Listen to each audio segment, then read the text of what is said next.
Hi dears, നമ്മൾ ഇന്ന് ജോഗ്രഫിയുടെ എല്ലാ 4 മാർക്കിന്റെ ക്വസ്റ്റ്യൻസും പരിചയപ്പെടാൻ പോകാം കേട്ടോ. ആദ്യത്തെ ക്വസ്റ്റ്യൻ ഹിമാലയൻ മേഖലയുമായിട്ട് ബന്ധപ്പെട്ടാണ് ആദ്യത്തെ ക്വസ്റ്റ്യൻ വരുന്നത്. ഹിമാലയൻ മേഖലയിൽ കൃഷിക്ക് പ്രതികൂലമായ ഘടകങ്ങൾ ഏതെല്ലാം? ഈ പരിമിതികൾ മറികടന്ന് എങ്ങനെയാണ് ഇവിടുത്തെ ജനങ്ങൾ കാർഷിക മേഖലയിൽ ഉപജീവനം കണ്ടെത്തുന്നത് എന്നുള്ളതാണ് ചോദ്യം. ഇപ്പൊ 2 ഭാഗമായിട്ടാണ് ആ ചോദ്യം ഉള്ളത് അല്ലെ. ആദ്യത്തെ ചോദ്യം എന്താ?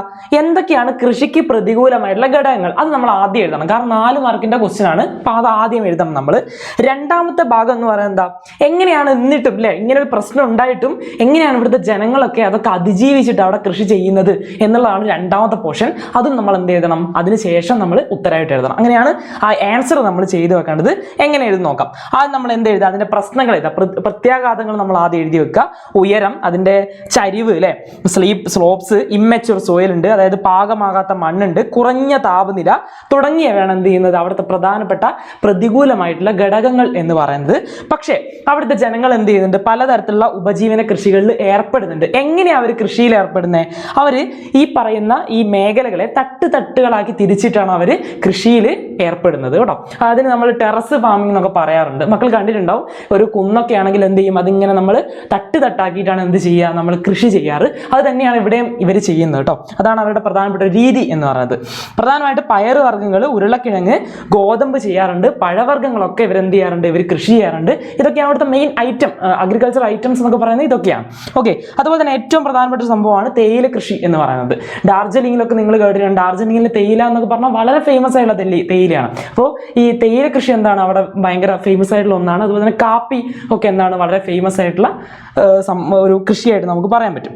പിന്നെ അതിൽ ഏറ്റവും പ്രധാനമാണ് ഷിഫ്റ്റിംഗ് കൾട്ടിവേഷൻ. ഇവിടുത്തെ ഒരു പ്രധാനപ്പെട്ട രീതിയാണ്. അത് മാറ്റക്കൃഷി എന്നൊക്കെ പറയും. ഒരു സ്ഥലത്ത് അവർ കൃഷി ചെയ്ത് കഴിഞ്ഞാൽ എന്ത് ചെയ്യും? മറ്റൊരു സ്ഥലത്തേക്ക് അവർ ഇത് കഴിഞ്ഞാൽ, ഇതിന്റെ വിളവെടുത്ത് കഴിഞ്ഞാൽ അവർ പിന്നീട് എന്ത് ചെയ്യും? മറ്റൊരു സ്ഥലത്തേക്ക് അവർ ട്രാവൽ ചെയ്ത് പോകും, അല്ലെങ്കിൽ സഞ്ചരിച്ച് പോകുന്ന രീതിയാണ് നമ്മൾ മാറ്റകൃഷി അല്ലെങ്കിൽ ഷിഫ്റ്റിംഗ് കൾട്ടിവേഷൻ എന്ന രീതിയിൽ നമ്മൾ പറയുക. അതും ഒരു പ്രധാനപ്പെട്ട രീതിയായിട്ട് നമുക്ക് പറയാൻ പറ്റും. അടുത്ത ക്വസ്റ്റ്യനിലേക്ക് പോകാം.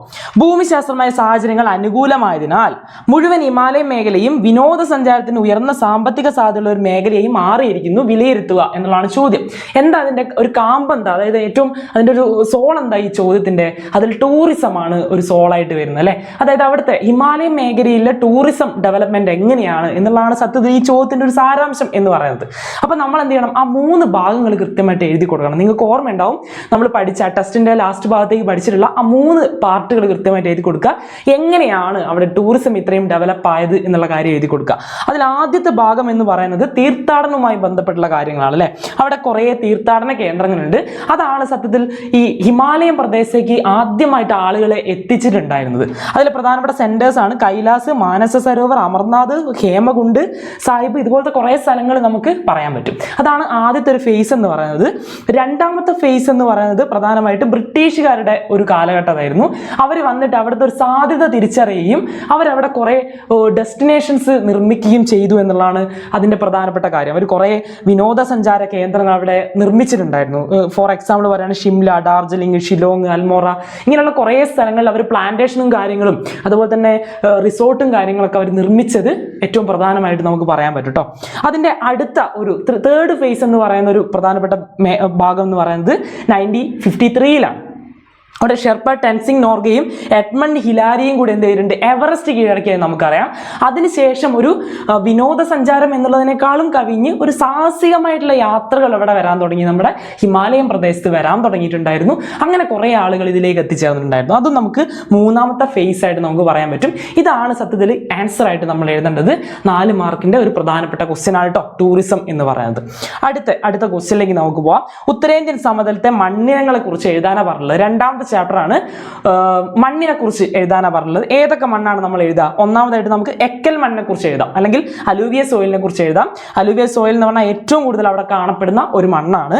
അതുപോലെ തന്നെ മണൽ മണ്ണ് മുതൽ കളിമണ്ണ് വരെ കാണപ്പെടും. അതായത് മണൽ മണ്ണിന്റെ ഒരു സ്വഭാവം അതിൽ കാണാൻ പറ്റും, കളിമണ്ണിന്റെ സ്വഭാവം വരെ കാണാൻ പറ്റുന്ന എക്കൽ മണ്ണുകൾ നമുക്ക് അവിടെ കാണാൻ പറ്റുന്നുണ്ട്. നമുക്ക് ഈ പ്രദേശങ്ങൾ സമതലങ്ങളിൽ നമുക്ക് കാണാൻ പറ്റുന്നുള്ളതാണ്. അതുപോലെ തന്നെ കളിമണ്ണ് കലർന്ന തരത്തിലുള്ള മണ്ണുകൾ നമുക്ക് കാണാൻ പറ്റും.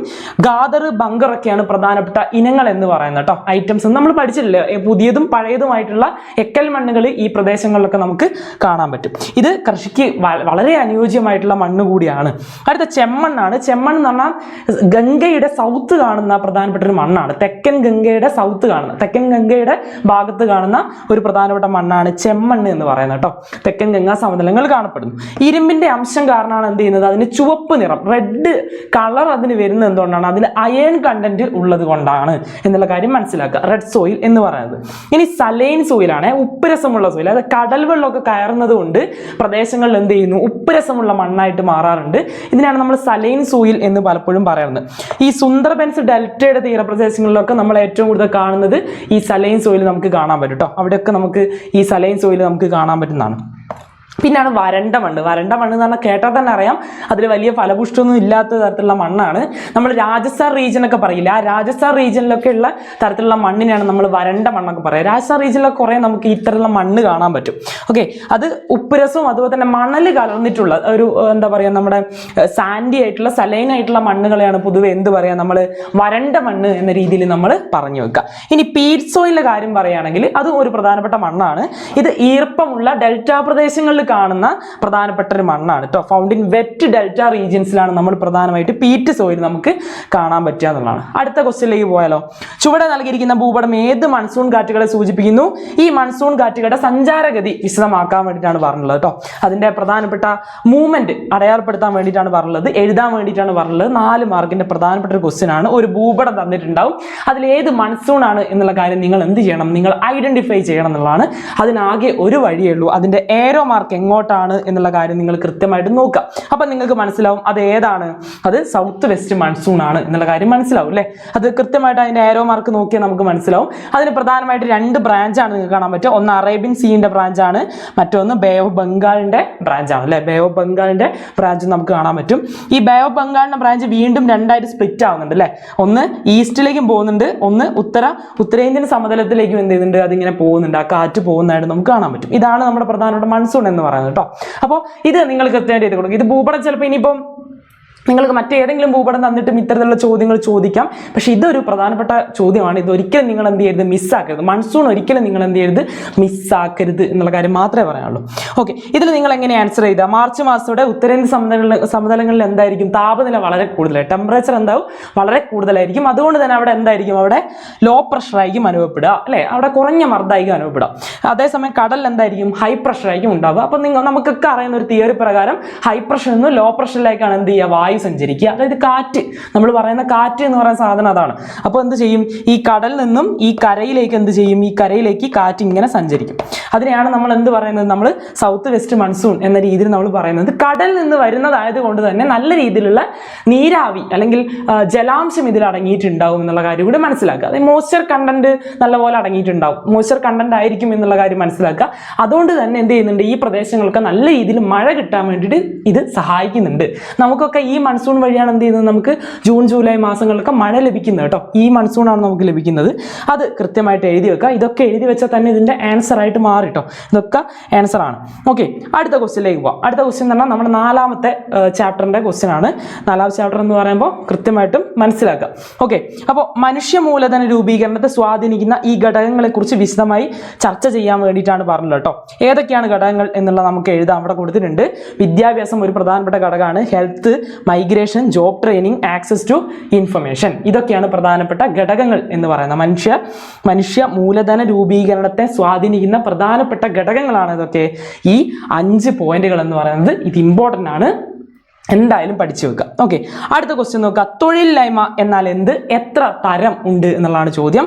അപ്പോൾ അത് കൃത്യമായിട്ട് നമ്മൾ മനസ്സിലാക്കണം. ആദ്യം എഴുതേണ്ട എന്താണ്, തൊഴിലില്ലായ്മ എന്താണ് എന്നുള്ളതിൻ്റെ ആ ഡെഫിനിഷൻ നിങ്ങൾ കൃത്യമായിട്ട് എഴുതി വെക്കുക. അതിന് ഒരു പ്രധാനപ്പെട്ട ഒരു ഭാഗമാണത്. അതിൻ്റെ ഇൻട്രോ എന്ന് പറയുന്നത് അതായിരിക്കണം. തൊഴിലില്ലായ്മ എന്താണെന്നുള്ളതായിരിക്കണം അതിൻ്റെ ഇൻട്രോ എന്ന് പറയുന്നത്. അതിൻ്റെ സെക്കൻഡ് പോർഷനിൽ അല്ലെങ്കിൽ നമ്മൾ 2ാമത്തെ ആ ചോദ്യമായിട്ട് കാണുന്ന 2ാമത്തെ ചോദ്യം എന്താ, ഹൗ മെനി ടൈപ്സ് എന്നാ ചോദിച്ചില്ല, എത്ര തരമുണ്ട്, അതായത് തൊഴിലില്ലായ്മ തന്നെ എത്ര തരമുണ്ട് എന്ന് ചോദിച്ചിട്ടുണ്ട്. അതാണ് 2ാമത്തെ പോർഷനിൽ നിങ്ങൾ എന്ത് ചെയ്യേണ്ടത്, നിങ്ങൾ എഴുതി വെക്കേണ്ടത്. അപ്പോൾ ആദ്യത്തിൽ എന്താ എഴുതുക, നിലവിലുള്ള വേതന നിരക്ക് തൊഴിൽ ചെയ്യാൻ തയ്യാറുള്ള, അതായത് നമുക്ക് തയ്യാറാണ്, നമ്മൾ തൊഴിൽ ചെയ്യാൻ എന്താണ് തയ്യാറാണ്, ആരോഗ്യം കഴിവുണ്ട്, പക്ഷെ എന്താണ് ഒരു വ്യക്തിക്ക് തൊഴിൽ കണ്ടെത്താൻ കഴിയുന്നില്ല, അങ്ങനെ ഒരു സാഹചര്യത്തെയാണ് നമ്മൾ എന്ത് പറയുക, അൺഎംപ്ലോയ്മെന്റ്, തൊഴിലില്ലായ്മ എന്ന രീതിയിൽ നമ്മൾ പറയുക അല്ലേ. ഇത് വളരെ സിമ്പിൾ ആയിട്ടുള്ള കാര്യമാണ്. ഒരാൾക്ക് എല്ലാ തരത്തിലുള്ള താല്പര്യമുണ്ട് തൊഴിൽ ചെയ്യാൻ, പക്ഷെ എന്ത് ചെയ്യുന്നില്ല, അതിനുള്ള സാഹചര്യം ഇവിടെ നിലവിലില്ല. അങ്ങനെയുള്ള അവസരത്തിനാണ് നമ്മൾ എന്ത് പറയുക, തൊഴിലില്ലായ്മ എന്ന് നമ്മൾ പറയുന്നത്. അപ്പോൾ ഇതിന്റെ പ്രധാനപ്പെട്ട തരങ്ങൾ ഏതൊക്കെയാണെന്ന് വെച്ചാൽ, ഒന്നാമത്തത് പ്രകടമായ തൊഴിലില്ലായ്മയാണ്, രണ്ടാമത്തത് എന്താ, ഘടനാപരമായ തൊഴിലില്ലായ്മ, മൂന്നാമത്തത് കാലികമായ തൊഴിലില്ലായ്മ, നാലാമത്തത് പ്രച്ഛന്ന തൊഴിലില്ലായ്മയാണ്. അപ്പോൾ open unemployment, structural unemployment, seasonal unemployment, disguised unemployment, ഇത്രയും കാര്യങ്ങളാണ് പ്രധാനമായിട്ടുള്ളത്. അപ്പോൾ ഇതിൽ ഓരോന്നിനും ഓരോ രീതിക്ക് നമ്മൾ എന്ത് ചെയ്യണം, കൃത്യമായിട്ടും എഴുതി വെക്കണം. ഓക്കെ, അപ്പോൾ ഇത്രയുള്ള മക്കളെ, നമുക്ക് അടുത്ത ക്ലാസ്സിൽ അടിപൊളിയായിട്ട് ബാക്കി കാര്യങ്ങളൊക്കെ പഠിക്കാം. ഇനി അടുത്ത ക്ലാസ് കാണാം. ബൈ.